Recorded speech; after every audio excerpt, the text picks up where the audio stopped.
There's water pooling on the floor under your indoor AC unit, or worse, a brown stain creeping across the ceiling right below where it sits. It feels like something in there just failed. So here's the part that changes how you look at it. That water isn't a leak the way you're picturing. Your air conditioner is basically a dehumidifier that also happens to cool, and it makes water on purpose, gallons of it a day that it runs. All of that water is meant to drain straight out of the house through one skinny little pipe. When it ends up on your floor instead, it's almost never the machine dying on you. It's that one pipe getting blocked. 9 times out of 10, you're looking at a clogged drain line, and clearing it can cost you about $5. Let me show you why. Because it makes the fix obvious. Inside the house, your AC has a coil that runs cold. Warm, humid air from your rooms drifts across that coil, and the moisture in the air beads up right on the metal, the same way a glass of iced tea sweats on a hot afternoon. Those beads run down into a shallow pan sitting under the coil, and that pan drains out through the pipe, usually a white plastic one. On a sticky summer day, a central system can wring 10, 15, even 20 gallons of water out of your air. Every drop of it is supposed to leave through that single line, so the water itself is normal. A blockage on that one pipe is the thing you're actually fixing. Before you touch anything, 2 quick gut checks. First, water dripping outside from a pipe near the house is completely normal. That's just the system draining the way it's built to. Only water inside counts as a leak. Second, if you don't see actual dripping water, just a damp, muggy feeling in the house, that might not be a leak at all. That's often plain humidity, and the fix can be as easy as switching your thermostat fan from on over to auto, so the blower isn't running over a wet coil and blowing that moisture back into your rooms. If you've got a real puddle though, keep going, because now we figure out where it's coming from. Start where the odds are, with the clogged condensate drain line, because that's the culprit far more often than everything else put together. Over a season, that pipe fills with algae, dust, and a slimy gunk that grows in the standing water, and eventually it corks the line shut. Water backs up in the pan and pours over the edge. Here's the fix, and most people can handle it themselves. Turn the system off at the thermostat, and to be safe, flip its breaker off too, because you don't want it kicking on while you're working on it. Then go find where that drain line ends, usually outside near the foundation or down beside the furnace. Grab a wet/dry shop vacuum, the kind almost everyone has out in the garage, and seal its hose over the end of the pipe. Wrap a rag around the gap to get a decent seal, since the pipe is skinnier than the vacuum hose. Run it for a solid minute. What comes out is disgusting, dark, slimy water, and when you pull the vacuum off, you might get a few more gallons dumping out behind it. That's the sound of a cleared line.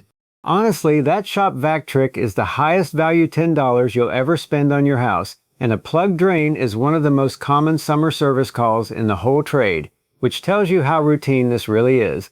If you want it to stay clear for good, do one extra step. Up near the coil, there's a little U-shaped bend in the pipe called the trap, and that spot is where the clog usually settles. Cut the pipe open a foot or so past it with a hacksaw. Run a cheap drain brush through the curve to scrub it out, and pour a cup of distilled white vinegar down there to kill off whatever's growing. Then join the pipe back together with a rubber coupling instead of gluing it, so next season the whole thing pops right open again instead of fighting you. If the drain line was already clear and it's still leaking, move to the air filter, and this one is almost too simple. A filter caked solid with dust cuts the airflow across that cold coil down to almost nothing. The coil then gets far too cold. Frost builds up on it, and when the system cycles off, all that frost melts at once and floods right past the pan. Slide the filter out and take a good look at it. If it's a solid gray mat and you can barely make out the frame through the dust, there's your cause sitting in your hands. A fresh filter every month or two is the cheapest way there is to keep this exact leak from ever starting.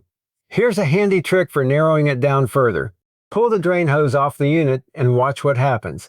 If water gushes right out, good, your clog was somewhere down the line. But if you pull it and nothing comes out at all, stop, because that tells you the blockage is behind you up in the pan itself, not out in the pipe. That pan sits in the dark and stays wet all season, so algae, and honestly the odd dead bug, can plug the little drain hole right where the water leaves the pan. Clean the pan out, flush it with vinegar, and plenty of folks drop in a slow-release tablet to keep it from growing back. The next one up is a frozen coil, and you'll usually spot this one on site.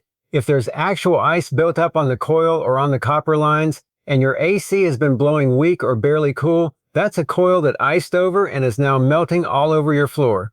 First move is to shut the AC off and give it a few hours to thaw out completely, then run it with a fresh filter in. If it ices over again even on a clean filter, airflow was never the real trigger, and you're into refrigerant territory, which means a technician, not a DIY afternoon. A few less common causes are worth knowing, mostly so you can tell a real repair from an upsell. If your unit sits in a basement or attic where water can't just run downhill, it uses a small condensate pump to push the water out, and when that pump clogs or quits, everything overflows. Cleaning it with vinegar or swapping it out runs somewhere around $100 to $450. On older systems, roughly 12 to 15 years and up, the metal or plastic pan under the coil can rust through or crack, and it'll leak even when the line is spotless. That pan sits directly under the coil and its refrigerant lines, so that one is a job for a pro, not a Saturday project. And if a tech tells you the coil keeps icing because you're low on refrigerant, remember that an AC never uses refrigerant up. Low means it's leaking somewhere, so the real fix is finding that leak, not just topping it off. One quick note if this is a window unit and not central air, the most common reason those leak inside is that they're tilted a hair backward into the room. They should sit dead level or lean just slightly toward the outdoors so the water runs out the back the way it's supposed to. Set a level on top of it and shim it straight, then check that little drain hole at the back for gunk. That's usually the entire fix. Now for two things almost nobody explains, and they're the ones that leave people the most confused. First, if your AC went totally dead right around the time the water showed up, and now it won't start at all, it's very likely not broken. Most systems built in the last couple decades have a float switch in the drain path, and its whole job is to cut power the instant water starts to rise. So a simple clog can't turn into a flooded ceiling. Once you clear the drain, that switch lets go and the unit fires right back up. And the second thing worth knowing is this. If you ever notice water dripping from a separate pipe up high outside, often sticking out of the wall near the roofline above a window, that pipe is the emergency drain. It only ever runs when your main drain is already plugged. Seeing it drip isn't a fresh problem. It's an early warning to go clear that main line before the water works its way inside, and don't let it sit for long. Water on the floor is easy enough to mop, but what it soaks into on the way there is where the real bill comes from. Picture a common setup where the air handler is tucked up in the attic. The drain clogs, water overflows the pan, and the first thing the homeowner notices isn't a drip at all. It's a brown stain blooming on the bedroom ceiling right underneath, days after the trouble actually started. By then, the drywall is already soaked and mold is spreading up there in the dark, and while we're at it, don't drink that condensate or pour it on your plants. It's been sitting on a dirty coil, so it isn't clean water. You'll also run into folks arguing about pouring bleach down the line. Leave it on the shelf. Straight chlorine eats away at the plastic pipe, the glued joints, and the pan, especially when it just sits in there with the system shut off. Distilled white vinegar kills the same algae without chewing anything up, and it's what the manufacturers themselves point you toward. Just never mix the two together, because as a combination, they make a genuinely toxic gas. Here's the part that should take the dread off all of this. Clearing that drain line yourself costs about the price of a bottle of vinegar. Having a pro come out to do it runs maybe $75 to $250. Set that next to the stories, and there are plenty of someone quoted thousands for a whole new system when the real fault was a $5 clog a shop vac clears in 10 minutes. So before you sign off on any big scary number, work through the cheap causes first. The catch with this particular leak is that it likes to come back because that drain line stays dark and damp and algae settles right back into it. So treat the fix as a habit instead of a one-time job. Run some vinegar through the line every month or two during cooling season. Swap the filter on a schedule, and if there's no float switch guarding your drain yet, adding one is cheap insurance against a wrecked ceiling. Handle it that way, and this whole thing stays a 10-minute chore instead of a weekend emergency.